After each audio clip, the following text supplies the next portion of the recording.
I want to talk about security through obscurity. Normally that's a pejorative phrase.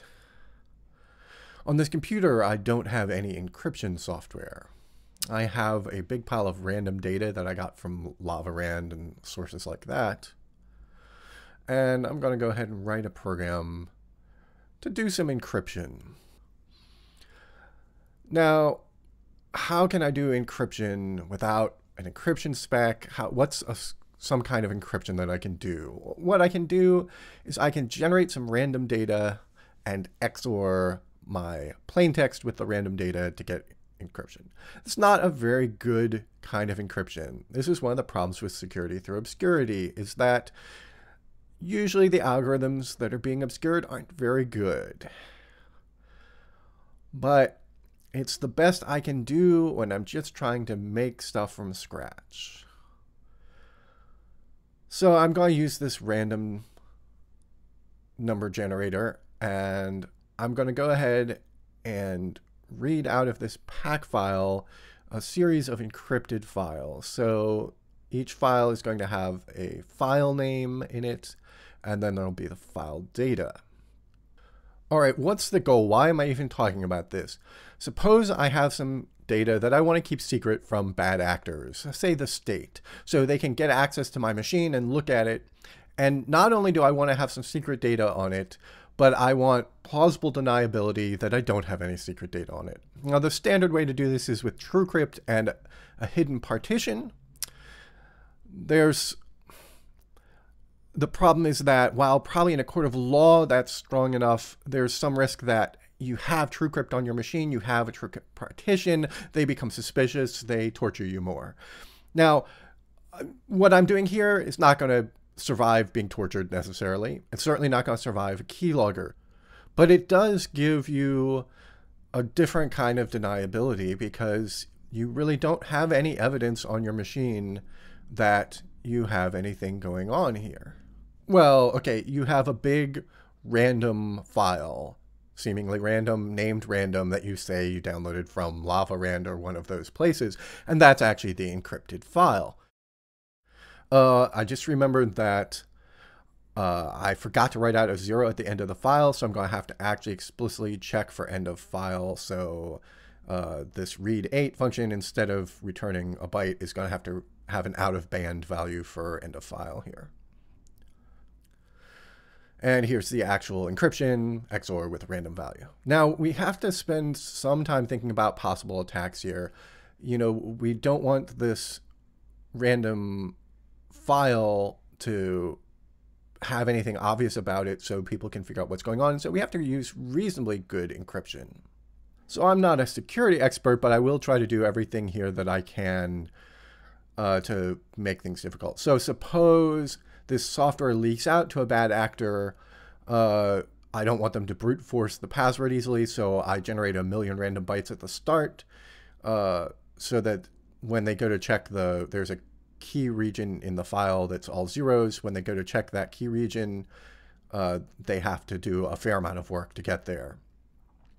So I'm going to generate blocks of 20 bytes of random data at a time, and then to generate the next block, I'll feed the previous block into it. So that's internal state.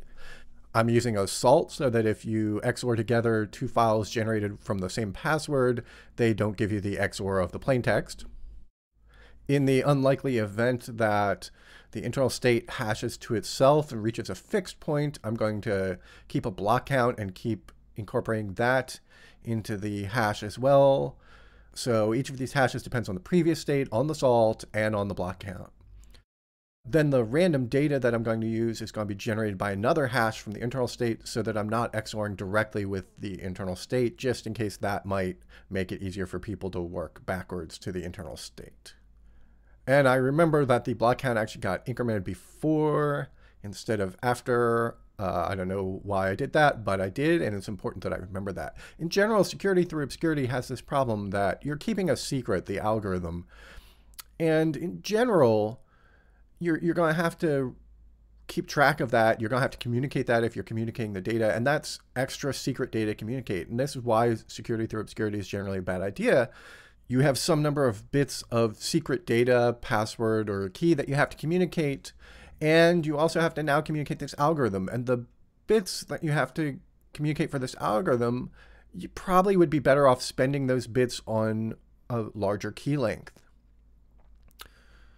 So let's run this program on this random data. Oh, it returned 0 immediately instead of running for a while. Well, why is that? Maybe it really is just a random file. Maybe there's no actual data in it. Or maybe it's I forgot to read out that queue region that I said is supposed to be all zeros that I used to quickly check whether I have the correct password here. So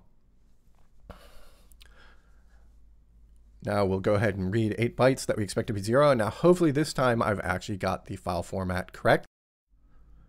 And we get past the 0 check, so I think I got the file format right. Now an interesting trick of this program is that the packer packs everything in the directory, which turns out to include the packer itself. So we're not going to have to write the packer from scratch every time, which is going to be important in the second half of this demonstration. There we go. Let's take a look. What do we get? bankofspooks.tgz.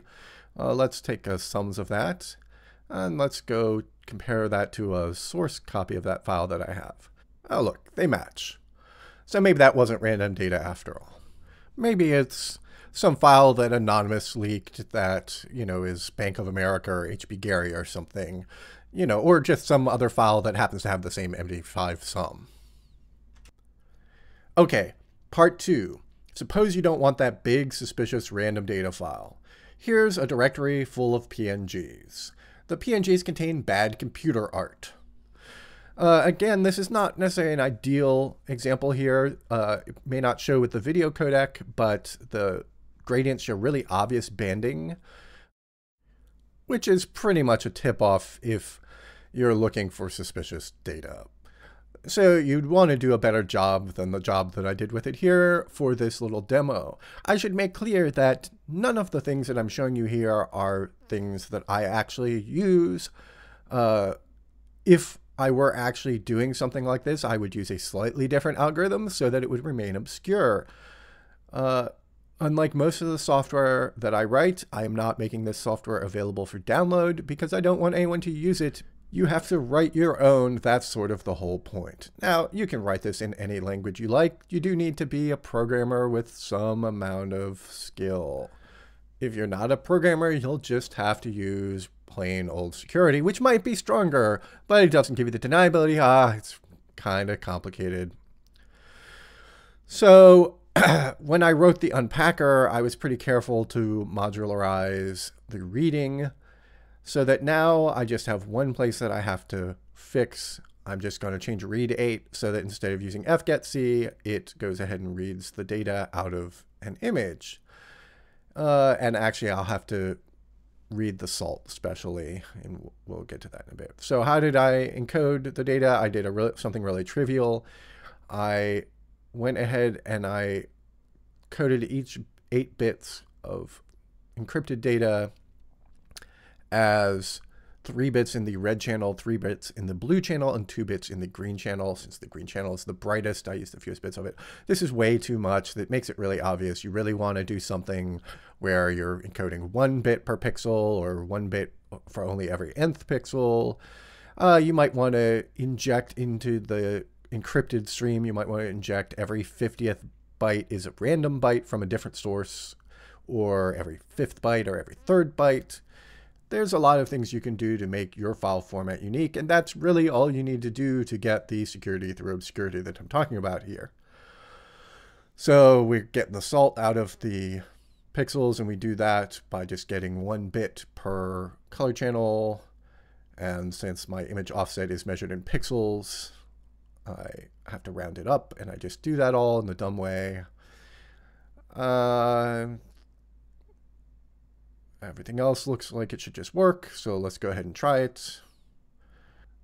And remember, although this is really bad art, that's because the software to generate the art here is pretty terrible.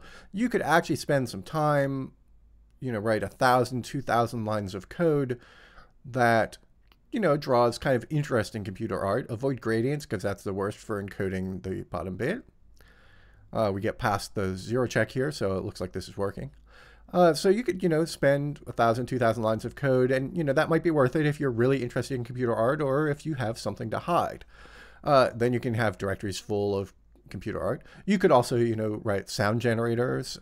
Any file format that you can read easily, like the WAV file, would work fine for this sort of thing. And you just need to actually be able to generate the data. You can't take some existing WAV file or images and modify the bottom bits, because if you did that, they could compare them and notice that the bottom bits are changing and recover that random data, although hopefully the encryption is still strong enough. So in this case, my unpacker grew by like 20 lines. The packer, has like 50 lines of the computer art generation. So I think this is all kind of a viable approach to security through obscurity. It's trying to use kind of strong enough encryption, but keep secret the method enough that people can't really attack it effectively in the first place. You just really need a reason for this, like a state that you don't trust, and you need that deniability. Thanks for watching.